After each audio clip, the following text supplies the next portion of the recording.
It's time for Homie and the Dude. Here with the winner, Dan Kitchen.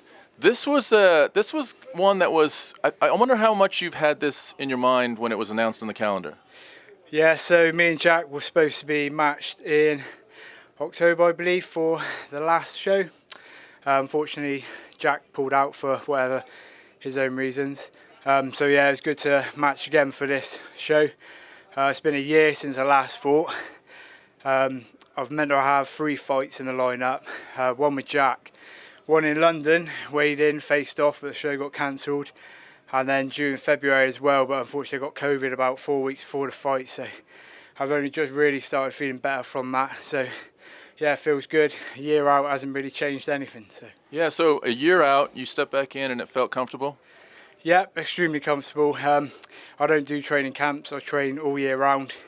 I never take a rest. This is actually my holiday time from work. The only time I can fight is when I get holiday because of my shift patterns. So yeah, this is what I do for fun on my days off. So let's talk about the fight. You start out, you hit him with a couple of strikes standing, and then he shoots. Talk us through the sequence from when he shoots. He seems to have a little bit of, he's digging for, a double leg. And talk us through that reversal and then what you did to finish it. Yeah, so started with a leg kick. I thought I've been working on my striking quite a bit the last year, so I might as well do something with it. Usually, I am very grappling orientated, as you probably see from the last 4 finishes. So yeah, I wanted to try and get a little bit of striking in. So I got a good, semi-good leg kick, a good overhand right. I think I caught him with a cross as well.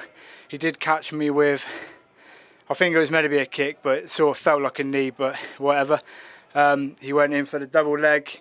I'm a very good counter grappler, so if anyone tries to put me on my back, I'm going to choke them out. And you saw straight away then, he tried to take me down.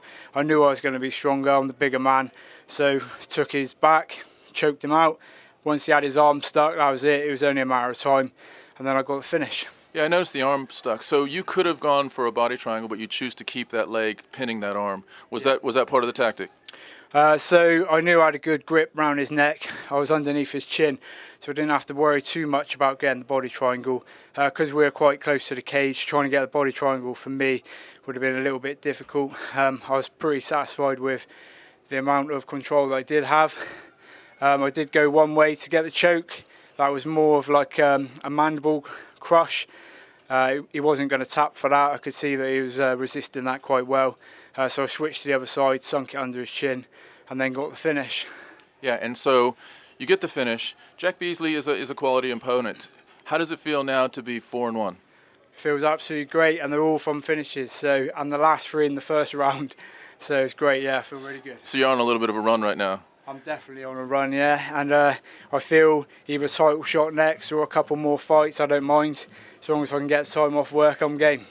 Nice. And so you've been part of this Cage Warriors Academy Wales production for, have all your fights been through this? So for the last, since 2021, I had sort of 2 years before that I had my first fight, but then COVID happened, so I couldn't really get the fights in again. Like I said, with my shifts as well and COVID, it was almost near impossible. But yeah, the last 4 have been on Cage Warriors Wales. Yeah, so I'm on a roll. Nice one. So a year out, what are you feeling right now? What's inside after, all the tension leading up to it, all the training leading up to it? What you're feeling right now? So I'm a very calm and collected person anyway. From my past career in the army, I've been to Afghan twice, so pressure is not really anything to feel for me. I'm also a firefighter as my job now, so dealing with high pressure environments, it doesn't really affect me whatsoever. A little fight for 3 minutes, for 9 minutes potentially, doesn't faze me. I still get a little bit of nerves, like every single person does, of what could happen, but yeah, I'm getting more confident every single fight.